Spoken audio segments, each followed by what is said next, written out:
নমস্কার, দ্য রিপোর্টে স্বাগত। কবি বলেছিলেন মেলাবেন তিনি মেলাবেন, আর তা যেন সত্যি প্রমাণ করলেন শ্রীরামচন্দ্র। রাম তুমি কার এ নিয়ে যখন অন্যান্য জেলায় রাজনৈতিক পারদ তুঙ্গে, তখন রামনবমীর মিছিলে পাশাপাশি হাঁটলেন বিজেপি এবং তৃণমূল নেতারা। এলাকার একাধিক তৃণমূল নেতাকে এদিন রামনবমীর মিছিলে দেখা গিয়েছে। যদিও দুই দলের নেতাদেরই দাবি এটা ধর্মীয় উৎসব, সব সনাতনেরাই আসবেন। সাথে অবশ্য একে অপরের প্রতি ছুড়ে দিয়েছেন কটাক্ষের তীরও।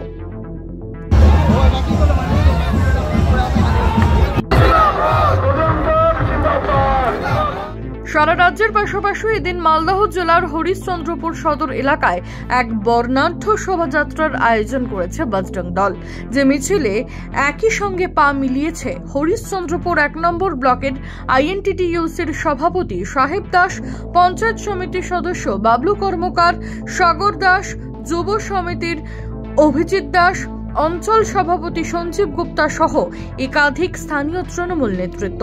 পাশাপাশি বিজেপির জেলা কমিটির সদস্য রূপেশ আগরওয়াল সহ অন্যান্য গেরুয়া শিবিরের নেতারাও ছিলেন। তৃণমূল নেতৃত্বের দাবি, তারা এখানে কোনো রাজনীতি করতে আসেননি, সনাতনী হিসেবে এসেছেন। আমি আবার বলি, এখানে তৃণমূল, কংগ্রেস, সিপিএম, বিজেপি বলে কিছু নেই। এখানে আমরা আজকে যে বেরিয়েছি, আজকে রামের যে রামনবমী, রামের নামে আমরা আজকে বেরিয়েছি। আমরা হিন্দু এবং আমরা সনাতনী। এখানে পার্টি পলিটিক্স রাজনীতি বলে কিছু নেই। আমরা এখানে কোনো ভোটের রাজনীতি করতে আসেনি। আমরা হরিশ্চন্দ্রপুরবাসী আজকে শ্রী রামের নামে রামনবমী উদযাপন নিয়ে আজকে রাস্তায় বেরিয়েছি। এটা বিগত আমরা 5 বছর থেকে করে আসছি এবং আগামী দিনে এটা হবে। এটা আমাদের হিন্দুদের প্রোগ্রাম, এটা আমাদের সনাতন ধর্ম, এটা আমরা পালন করে আসছি, আগামী দিনেও করব। এখানে ভোট ব্যাংক নিয়ে আমরা কোনো কথা বলতে আসিনি। হ্যাঁ, আমরা আপনাকে বলি, আজকে আমাদের যেটা রামনবমীর প্রোগ্রাম, এটা আমরা রামনবমী হিন্দু হিসাবে করছি। আগামী দিন কাল থেকে আমরা নিজের ভোট ব্যাংক নিয়ে নামবো এবং আমরা যেটা ভোটের রাজনীতি করবো সেটা হচ্ছে একমাত্র মমতা ব্যানার্জির উন্নয়ন নিয়ে আমরা নামবো। লক্ষ্মীর ভান্ডার, পথশ্রী, কন্যাশ্রী, সেই নিয়ে আমরা মানুষের কাছে ভোট চাইবো এবং মানুষ আমাদেরকে দুহাত তুলে ভোটটা দিবেন। এটা আগামী দিনে আমাদের প্রোগ্রাম। আজকের প্রোগ্রাম আমাদের রামনবমী, সেটা আমরা রামনবমীর প্রোগ্রাম করছি। এখানে কোনো ভোটের রাজনীতি আমরা করতে আসিনি। ধর্ম নিয়ে তৃণমূল আমরা কোনোদিনই রাজনীতি করিনি এবং ভোট চাইনি, আর আগামী দিনেও চাইবো না। বিজেপির এটা কালচার, ওনারা শুধু ভোট চাইবেন শুধু ধর্মের নামে, ওদের কোনো উন্নয়ন নেই। আগামী দিনে ওরা উন্নয়ন করতে পারবেন না। মমতা ব্যানার্জি উন্নয়ন করে আসছেন, আগামী দিনে মমতা ব্যানার্জি উন্নয়ন করবেন।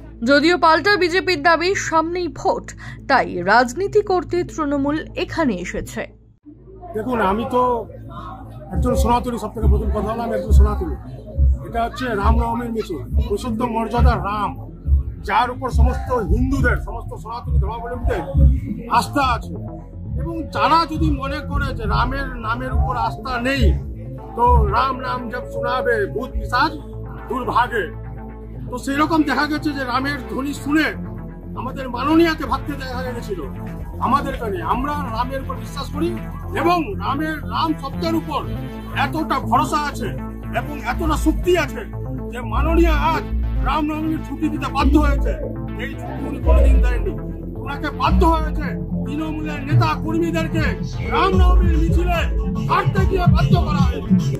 এটা ওদের সুরসুরি। আমাদের তো বিজেপি বলেছে সবকা সাথ, সবকা বিকাশ ও সবকা বিস্কার। এক জায়গাও কি মোদীজির ভাষণের মধ্যে কোথাও দেখা গেছে ধর্মের নামে সুরসুরি দিয়ে ভোট দিয়েছে? একবার উনি বলেছেন ধর্মের সুরসুরি দিয়ে ধর্মের বিভাজন করেছেন। কোথাও দেখাতে পারবেন যে নরেন্দ্র মোদী ধর্মের বিভাজন করেছেন, হিন্দু মুসলিমের বিভাজন করেছেন? তৃণমূলের চিন্তাধারা থাকতে পারে। আমরা ভারতীয় জনতা পার্টির সৈনিক, আমরা ভারতীয় জনতা পার্টি দিনের বেলাও করি, রাত্রে বেলা করি, তাদের চিন্তাধারা থাকতে পারে। দল এই বিজেপি ক্ষমতায় আসতে চলেছে, এখন আমাদের বিজেপির পিছনে লাইন দিতে হবে।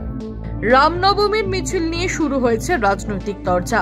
রাজ্য জুড়ে চলা ধর্মের আভরণে থাকা বিভাজনের রাজনীতির তীব্র প্রতিবাদ জানিয়ে কি বললেন দমদম লোকসভা কেন্দ্রের সিপিআইএম প্রার্থী সুজন চক্রবর্তী, শুনব।